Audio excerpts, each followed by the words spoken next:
C'est Mel Brooks, ça c'était Ouais.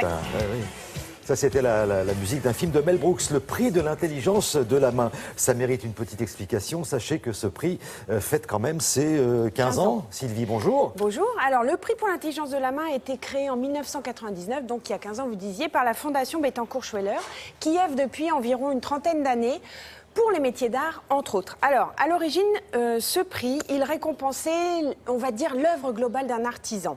Et puis, petit à petit, ça a évolué. Ce sont devenus 3 prix distincts. Alors, il y a d'abord le prix Talent d'exception qui, en fait, les artisans concourent pour ce prix-là et présentent une œuvre, une pièce unique dans leur catégorie. Alors, ça peut aussi bien être céramiste que verrier, que ébéniste.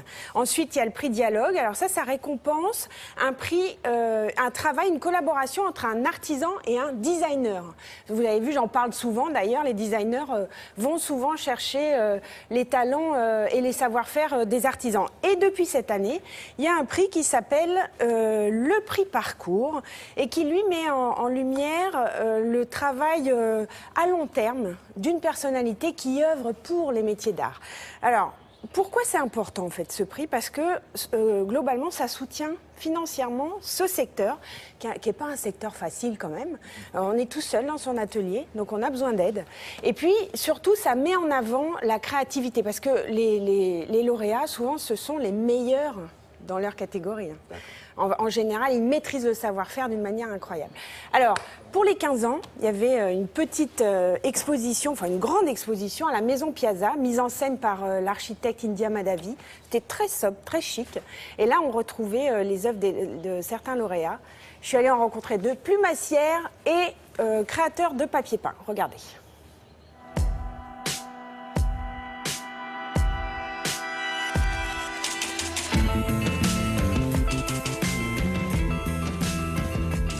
Je suis artiste plumassière, je travaille la plume des oiseaux. Je la mets en scène sur différents supports. Donc l'art de la plumasserie, c'est d'agencer le matériau suivant des techniques ancestrales ou des techniques tout à fait nouvelles qu'on peut revisiter suivant ses délires créatifs, j'allais dire.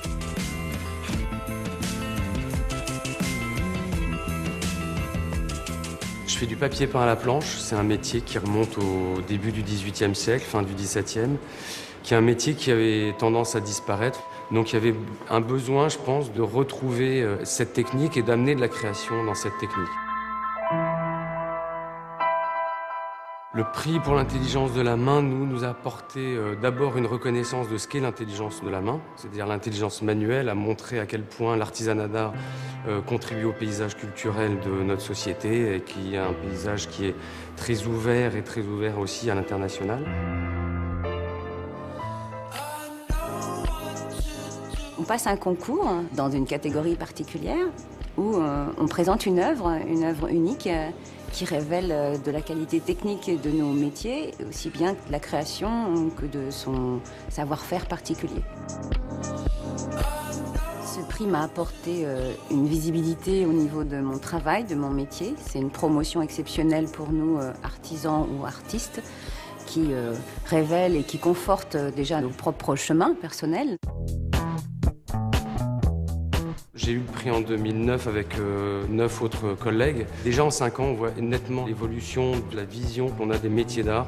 Non pas comme des métiers tournés vers la tradition, un truc un peu poussiéreux, un peu ringard. On est sollicité beaucoup pour de la création en propre ou en collaboration parce qu'il y a des artisans d'art maintenant qui se permettent aussi de proposer de la création.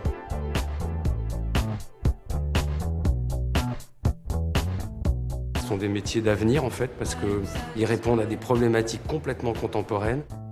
On peut partir du geste mais on peut aller jusqu'à l'écologie en passant par le développement même de nouvelles technologies. Donc ça peut aller assez loin en fait dans le renouvellement des métiers d'art. Les métiers de la main reviennent et je peux en parler depuis 30 ans. Je vois très bien l'évolution, les métiers redeviennent quelque chose d'un grand intérêt pour le public. Et vraiment tout à chacun peut s'intéresser à ça. Ça parle que du cœur tous ces trucs-là. Les métiers d'amour qu'en fait. Voilà le lien étroit entre le cœur et la main.